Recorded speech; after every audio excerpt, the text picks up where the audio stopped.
Tomorrow, a man is set to die for hiring a hitman to kill his wife. Farah Fratta, a mother of three, was shot to death in her Atascocita home back in 1994. Our Grace White We, will the jury, be in find the Huntsville. defendant, Robert Alan Fratta, guilty of capital murder as charged in the indictment signed by the foreman. Today's story is for a murder-to-hire plot. When you get married, you dream of forever. But when the marriage turns cold and bitter, sometimes walking away is the only sane choice. He didn't file for divorce. He didn't seek counseling. Instead, he made a decision that would forever stain his name in the darkest pages of Texas history. Fratta had told a female friend that he was looking for hitmen, specifically those of African-American descent, to assassinate his wife. When he finally found one, the pay was $3,000 and a Jeep. Fratta was a former public safety officer, a man sworn to protect. But behind that badge was a bitter ex-husband with a deadly obsession. His wife, Farah Fratta, had filed for divorce. She feared him, and she had every reason to. Months before her murder, someone broke into Farah's home. She screamed. The intruder fled. But the message was clear. Someone wanted to hurt her. When police brought Robert in for questioning, after the murder, and was asked a simple question: what should happen to someone who kills another person? Fratta replied coldly, they should rot in prison forever. Then came the second question. What about a husband who kills his wife? Fratta paused, smirked, and said, that depends. He didn't hide his hatred. Coworkers had heard him say it before. I'm gonna kill her. Many thought he was joking. But Farah knew better. And she paid the price for loving the wrong man. After the interview with Investigator, just a day after the death of his wife, he could be seen smiling at the camera. This is the story of Robert Alan Fratta, a father, a cop, and a convicted killer who chose murder over moving on. Today we will talk about his crime, last word and last meal before execution. Welcome to True Crime Matter. Thank you for sticking with us. Don't forget to like, subscribe, and share your thoughts in the comments below. November 9th, 1994. Atascocita, Texas. It was around 6:45 p.m. when Farah Fratta returned home from a local hair salon. She had just cut her shoulder-length hair short. Something friends later said was a sign that she was emotionally moving on from the ugliness of her divorce proceedings. According to Farah Fratta attorneys, she said Farah was no longer comfortable of his sexual demands, things like asking her to excrete in his mouth. So he eat it. This sounds so disgusting. And to pee in his mouth, this is a sexual fantasy called coprophilia and coprophagia. So on that day, Farah parked her red Mustang convertible in the garage of her home at 13718 Napier Lane. As she stepped out of the car, a masked man rushed in. 2 gunshots, loud, close range. One hit her in the head, one in the neck. She collapsed immediately. The shots were heard by a neighbor who looked outside and saw a man in black hiding near Farah's home. She picked up the phone and dialed 911. While on the call, she watched the gunman flee. Farah was still in her garage, lying face down in a pool of blood. She had no chance of survival. EMS pronounced her dead when she was airlifted to a nearby hospital. She was only 33 years old, as at the time of her murder. At the time of the murder, Robert was at church with their 3 children. Something that was wildly out of character. He never took the kids to church. That night, he returned home acting strangely calm. Witnesses said he didn't seem shocked or devastated. Instead, he appeared detached. When police got to the crime scene, they couldn't recover any evidence except for the 911 call placed by the neighbor who said a black guy with a mask was seen hiding by the corner, and he had gotten away with another car who came and drove away. Police were immediately suspicious. Farah had filed multiple complaints about Robert during their divorce. She'd told friends and her attorney she feared he might kill her.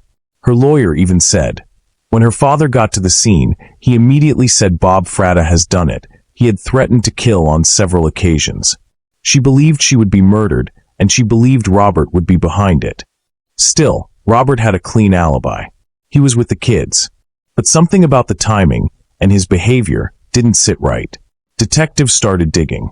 Days after the murder, Robert Fratta was brought in by Harris County investigators. They needed answers, and fast. But what they got instead was chilling.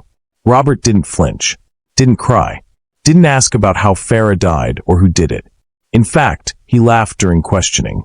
Detectives were stunned by his calmness. His answers were straight and his expressions? Cold. One investigator said, "It was like talking to someone who didn't care if his wife was murdered. He just didn't care." For nearly 5 months after Farah Fratta's murder, investigators in Harris County hit a wall. The crime scene was clean. The gun was gone. And her ex-husband, Robert Alan Fratta, had an alibi.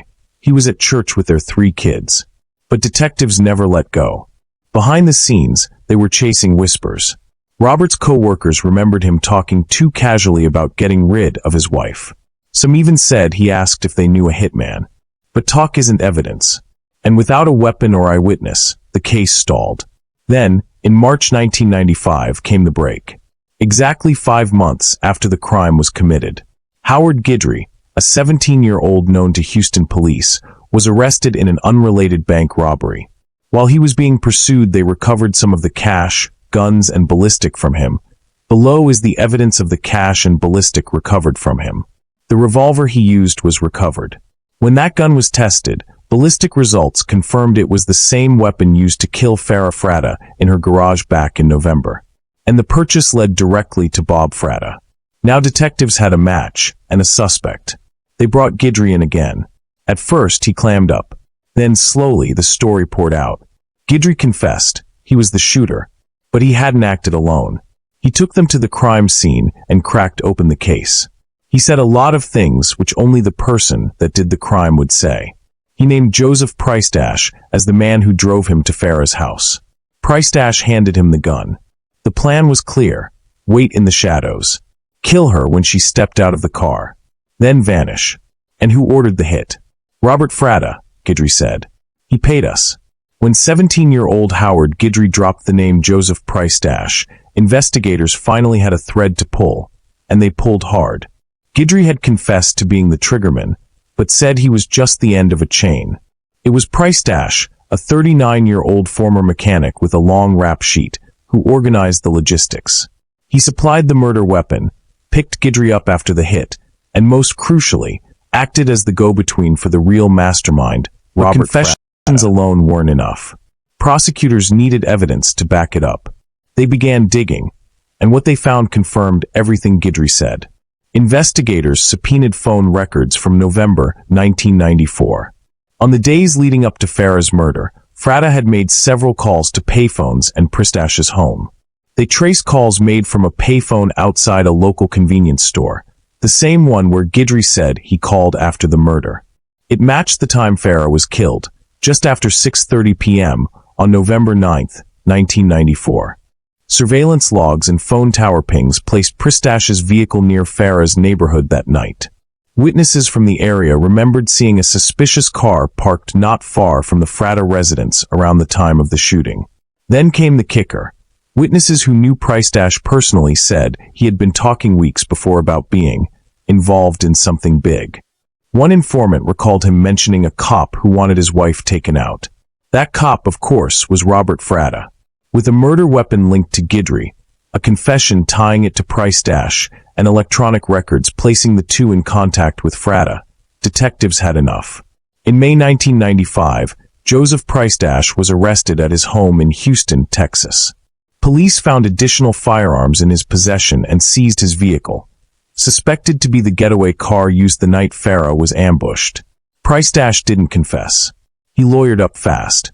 But the digital trail, the timeline, and Guidry's detailed account boxed him in. And now, with both ends of the hit exposed, the man who pulled the trigger and the one who planned it, the focus turned to the man who paid for it all. June 1995, Robert Fratta was taken into custody at his home in Missouri City, Texas. Fratta didn't resist. Didn't act surprised.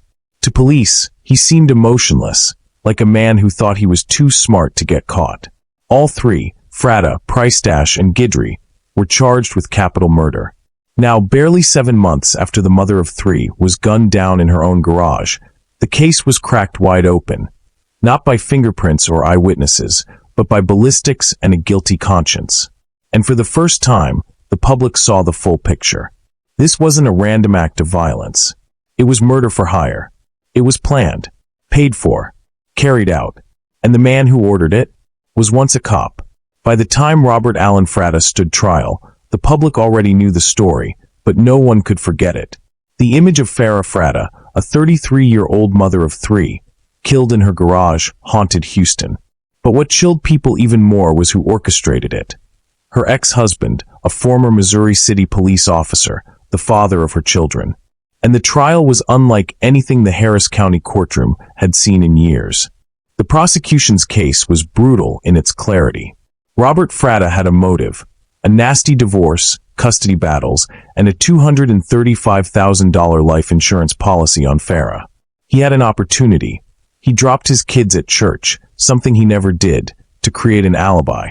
And he had means. He recruited Joseph Price-Dash, who then brought in Howard Guidry, a teenager desperate for cash.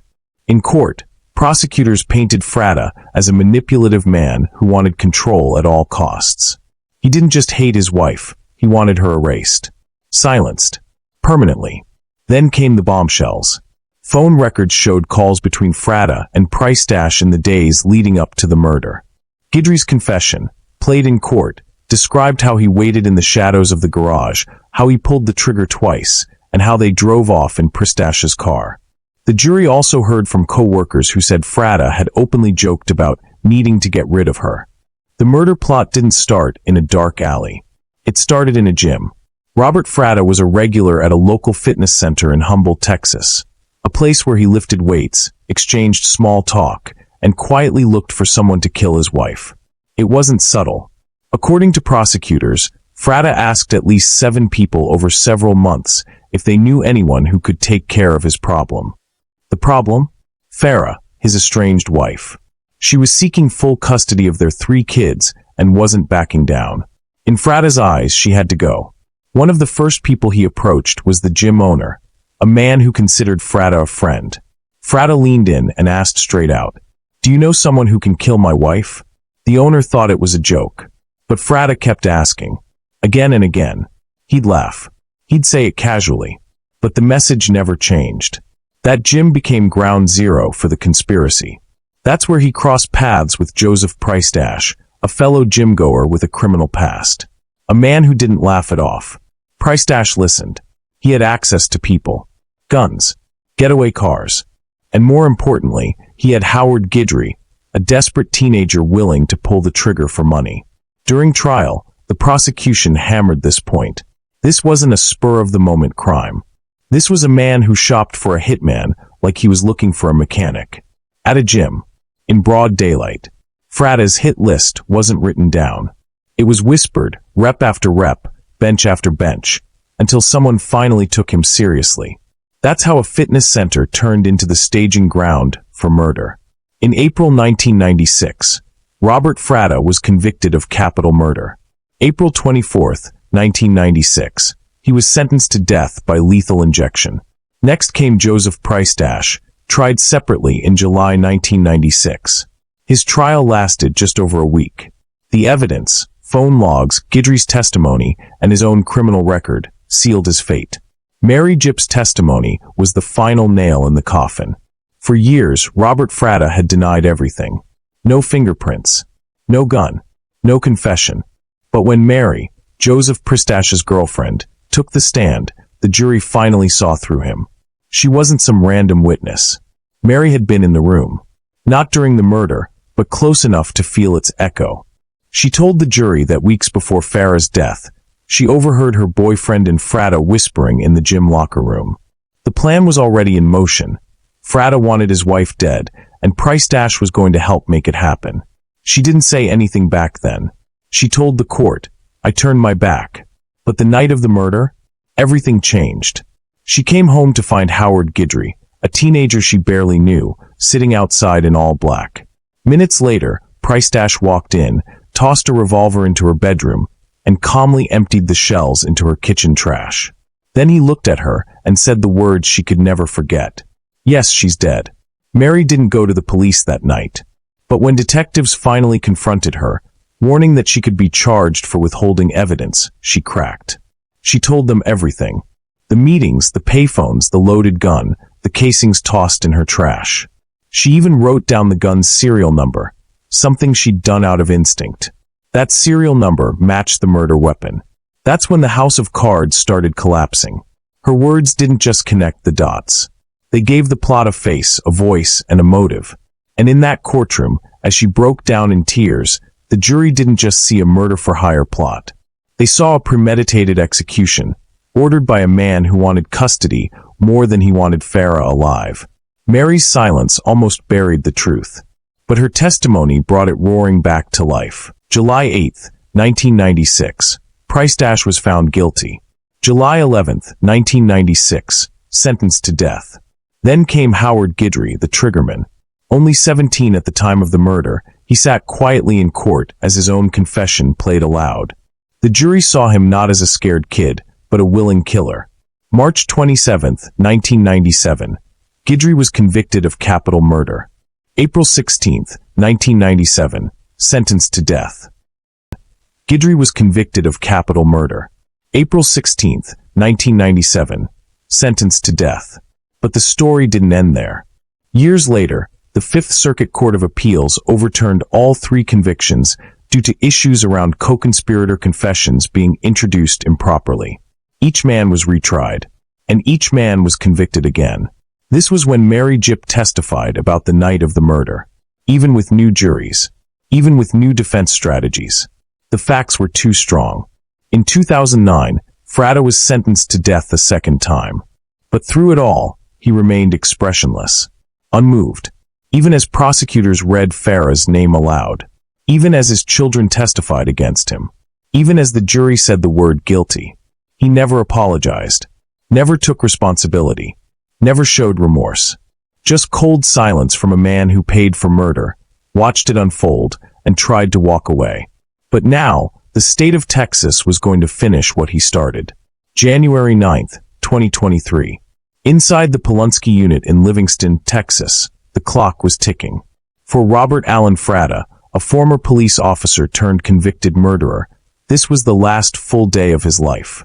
Nearly 3 decades earlier, he had orchestrated the cold-blooded murder of his ex-wife, Farah Fratta, shot in her garage while he took their 3 young children to church to create a perfect alibi. Now, justice has come full circle.